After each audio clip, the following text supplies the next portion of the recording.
Hey guys, this is Rick having a really bad hair day again. If anybody knows anything about hair and how to work with it, then I'd love to hear from you, because I'm that far from cutting it all off, but I still want to grow it long just to see what it looks like. So this video is going to be a kind of questions and answers type video based on the allotment video that I put up yesterday.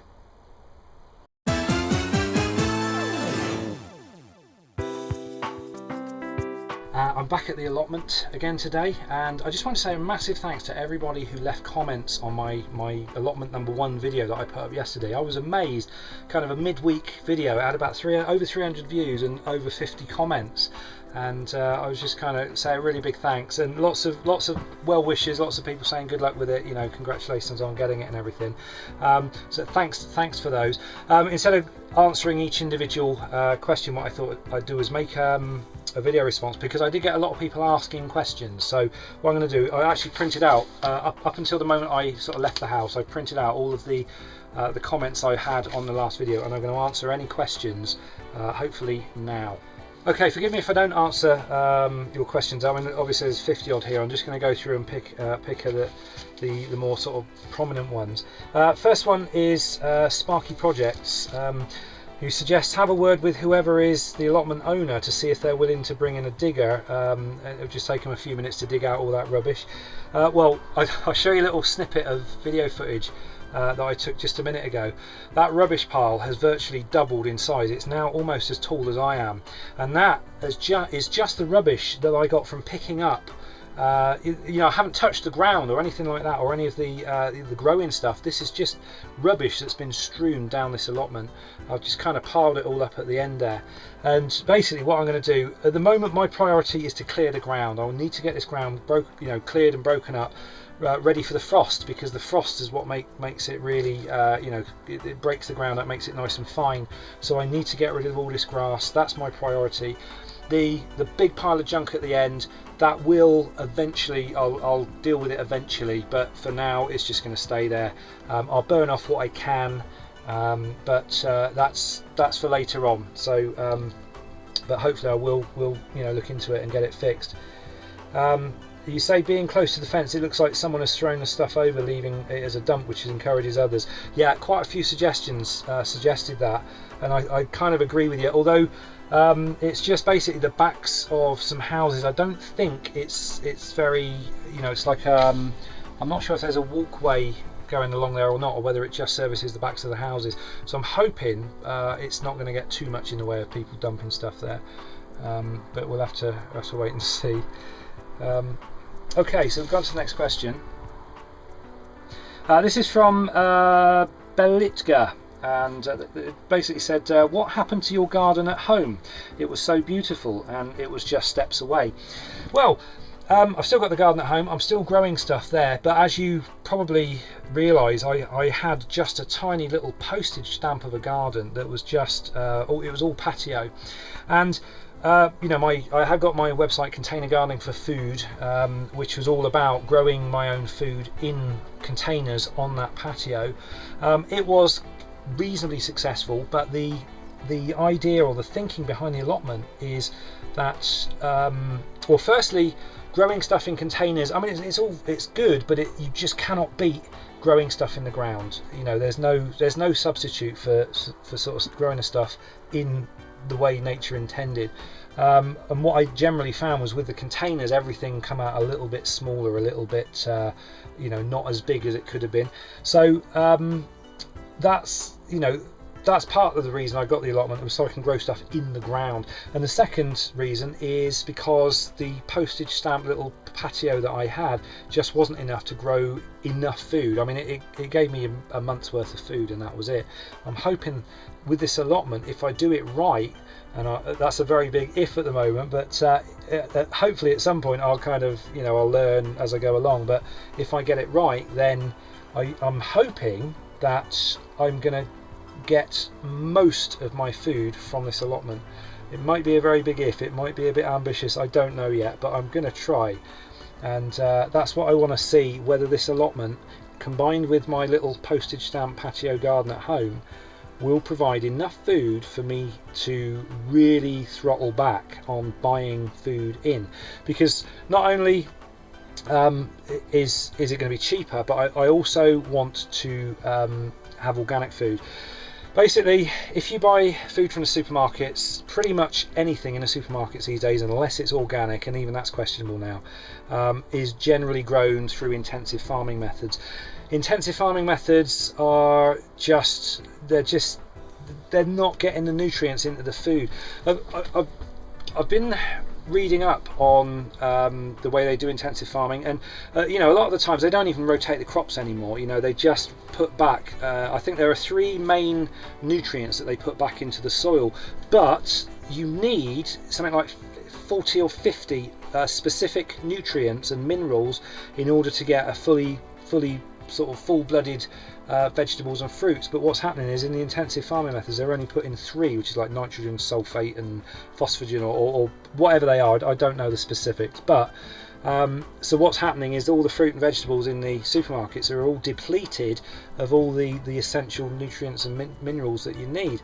So going along those lines, what I'm going to be trying to do is growing my own food that does have all of the you know, the correct nutrients and minerals and stuff. I'm going to be growing as organically as I can, and not using, you know, pesticides and herbicides and things like that. I'm going to hopefully be able to do it all organically.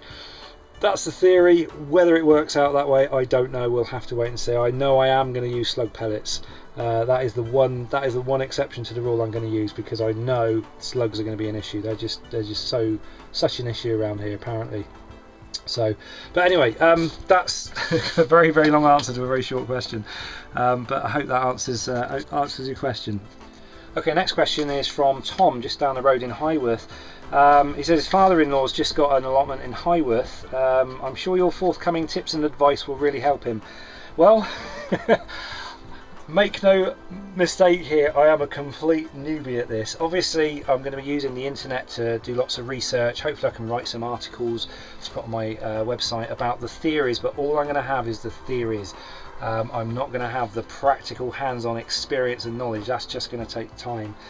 So don't rely on me too much for the information, because like I say, I am stumbling into this blindly.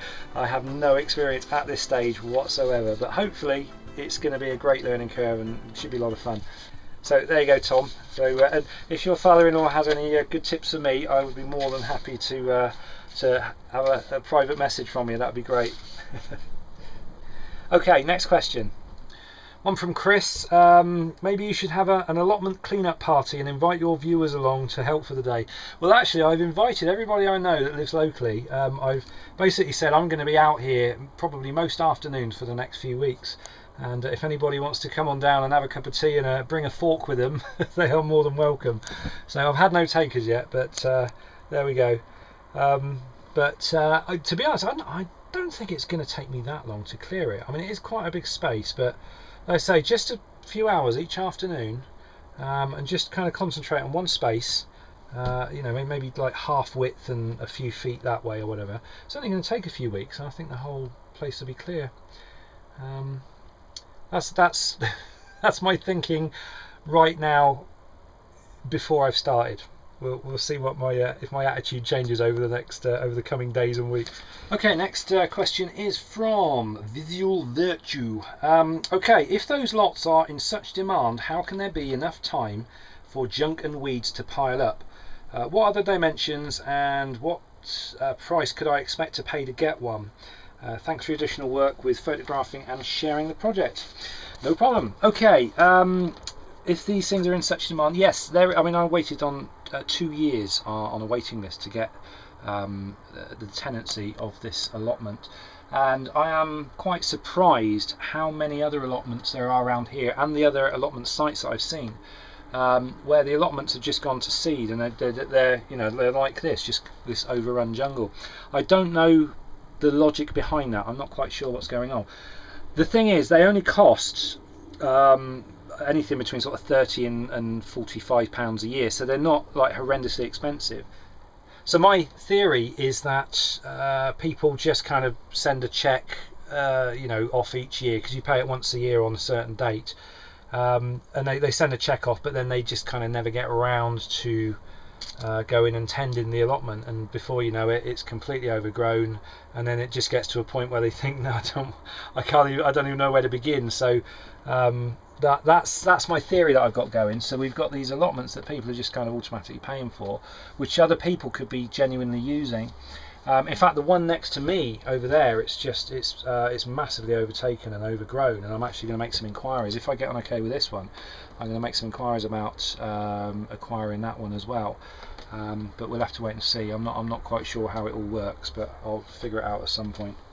So hope that answers your question. Let's move on to the next one. I don't understand what the whole thing with an allotment means. Is there some reason you can't grow a garden at home? Even when I lived in town, I still had room in the yard for a garden. Just trying to understand. Thanks. That's from Sherry119. Again, I refer you back to the answer I gave very early on in this video, where basically it's just a case of expanding rather than just having a little postage stamp patio that I've got at home. I want to kind of expand and run both.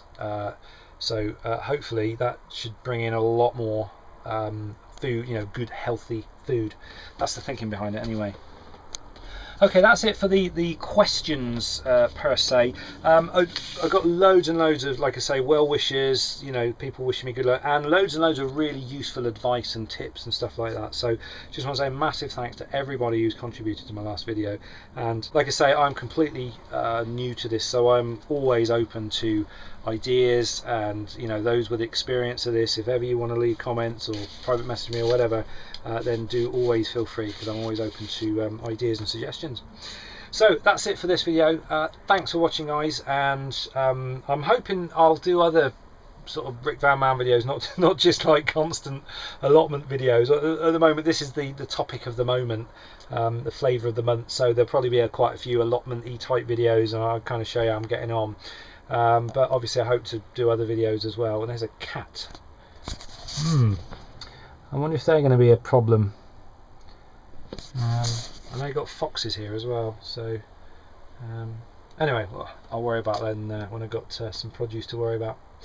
So anyway, that's it. Thanks for watching, guys. This is probably going to be a really long video, so apologies for that. Congratulations and thanks if you got this far, and I'll see you in the next video. Have a great one and take care.